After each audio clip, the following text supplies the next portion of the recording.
En Côte d'Ivoire, plusieurs cas d'effondrement d'immeubles ont été enregistrés entre 2020 et 2022 dans la capitale économique Abidjan. Pour pallier ce problème, le gouvernement adopte depuis lors des réformes contre les acteurs de la violation des règles de construction. Dans sa quête de modernisation, le ministère de la Construction, du Logement et de l'Urbanisme a soumis à la Commission des Affaires sociales et culturelles du Sénat le 22 mars 2024 un projet de loi relatif aux professions d'ingénieurs et d'ingénieurs conseils du secteur du bâtiment et des travaux publics.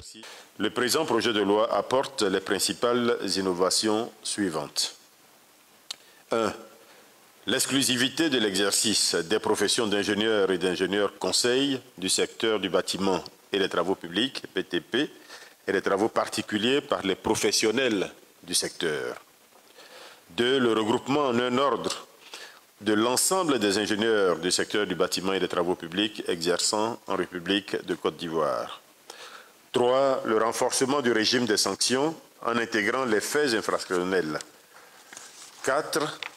L'intégration des instruments juridiques internationaux relatifs à l'exercice des professions d'ingénieurs et d'ingénieurs conseils du secteur du bâtiment et des travaux publics ratifiés par la Côte d'Ivoire. Dans l'exposé des motifs, Bruno Nabagné-Koné, représentant le gouvernement, a mis en avant l'importance d'un tel projet de loi. Est-il apparu nécessaire de doter ces professions d'une législation adaptée aux impératifs de développement durable d'un État par la définition des conditions générales de leur organisation, de leur exercice pour relever les défis de la modernisation. La naissance de l'Ordre national des ingénieurs en bâtiment permettra d'améliorer la sécurité des constructions en Côte d'Ivoire, pays où le secteur du BTP connaît une croissance moyenne de 26% par an, en contribuant au produit intérieur brut à hauteur de 5%.